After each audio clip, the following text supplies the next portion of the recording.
அப்படிப்பட்டவன் எப்படி அசமா விட சொல்ற? அவனுக்கான தண்டனையாவும் இருக்கும், அதனால இந்த கல்யாணமும் நிக்கும். வழியே நீ பாடி அவனை குத்தி போட்டு ஜெயிலுக்கு போயிட்டா அண்ணி உன்னை பத்தி என்ன நினைக்கும் சொல்லுங்க. இப்போதைக்கு என்னோட காதல்லாம் முக்கியம். காதலிச்சவங்க நல்லபடியா இருக்கணும்னு நினைக்கிறதா காதலிக்க அழகு, புரியுதா? டேய் நீ சொல்றதெல்லாம் கேக்குறதுக்கு நல்லா தாண்டா இருக்கு. ஆனா ஆனாவும் இல்ல ஆவனாவும் ரிஷி தப்பானவன் நமக்கு தெரியும். ஆனா அவன் தப்பானவன் நிரூபிக்க எந்த ஆதாரமும் எனக்கு கிடைக்கலையே. நானும் எல்லா விஷயத்திலயும் தேடி பார்த்தேன். அதனாலதான் கடைசியா இப்படி ஒரு விஷயத்த கையில அவனை கொண்டுட்டு நான் ஜெயிலுக்கு தான் போறேன்.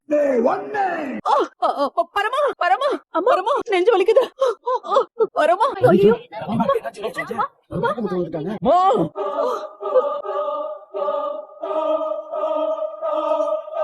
உங்களுக்காக நான் என்ன வேணாலும் பண்றேன். நான் ஒரு 3-4 மணி நேரத்துக்கு இங்கதான் இருக்கணும். எனக்கு ரொம்ப முடியலன்னு பரமா கிட்ட சொல்லி அவனை கொஞ்சம் என் கூடவே இருக்கணும்னு சொல்றீங்களா? கண்டிப்பா நீங்க சொல்லி நான் செய்யாம இருப்பேனா? அப்படியே உங்க பர்சனல் அக்கௌண்ட் நம்பர் எனக்கு சென்ட் பண்ணி. என் போன் நம்பர் இருக்குல்ல? என்ன மேடம், எத்தனையோ வாட்டி நீங்க எனக்கு பணம் அனுப்பியிருக்கீங்க, உங்க நம்பர் எனக்கு தெரியாம இருக்குமா? சரி. சரிங்க மேடம், நான் பாத்துக்கிறேன்.